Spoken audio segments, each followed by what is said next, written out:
To జయస్ వంటిల్లండి. ఈరోజు మనం అటుకుళ్ళు mixie చేసుకుంటున్నామండి. అటుకుల్ని డ్రైగా వేపుకుంటాం. పావు కేజీ అటుకుళ్ళు తీసుకున్నామండి. మనం కావాల్సిన పదార్థాలండి, మనం కరివేపాకు కప్పు తీసుకున్నామండి, వేపిన పప్పు అంటే పుట్నాల పప్పు ఒక కప్పు, వేడి శనగగుళ్ళు ఒక కప్పు, పలుకులండి ఒక కప్పు, పచ్చిమిర్చి 4, వెల్లుల్లి ఒక 5, సాల్ట్ ఒక స్పూన్ అండి, కారం ఒక స్పూను, పావు స్పూన్ పసుపు. అటుకులు వేపుకుంటున్నామండి, డ్రైగా వేపుకుంటున్నాం, వేయట్లేదు. మనకి వేగిపోయండి, సిమ్లో పెట్టుకొని వేయించుకోవాలి. చూసారా, ఇలా అవ్వాలి, మనకి గుండె అయిపోవాలి. అలా అయితేనే మనకి కరకరలాడుతూ బాగుంటుంది మిక్సరీ. మనం ప్లేట్లో మార్చుకున్నామండి. ఆయిల్ వేసుకుంటున్నామండి.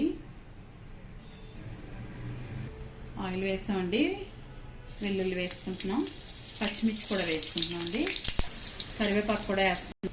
మనకి పచ్చిమిర్చి, వెల్లుల్లి, కరివేపాకు వేగిపోయిందండి. పల్లీలు వేసుకుంటున్నాం. ఇవి బాగా వేగాలండి. ఈ పల్లీలు కూడా వేగాయండి. పుట్నాలు వేసుకుంటున్నాం, వేపిన పప్పు, పసుపు కూడా వేసుకుంటున్నాం అండి. మనకి వేగిపోయండి పలుకులు అవన్నీ. ఇప్పుడు మన అటుకుళ్ళు వేసుకోవాలి. మనం డ్రైగా వేయించుకున్నాం కదా అటుకుళ్ళు, అవి వేసుకున్నాం. ఇవి మొత్తం కలిపేసుకోవాలండి. ఇప్పుడు సాల్ట్ వేసుకోవాలండి తగినంత, కారం కూడా వేసుకుంటున్నాం అండి. మనకి రెడీ అయిపోయింది మిక్సరీ.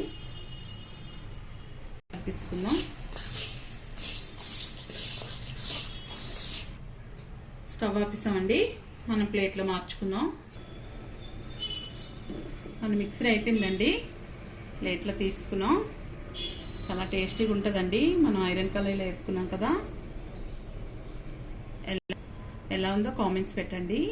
నచ్చితే లైక్ చేయండి, షేర్ చేయండి, సబ్స్క్రైబ్ చేయండి. బాయ్ ఫ్రెండ్స్, నెక్స్ట్ వీడియో కలుద్దామండి.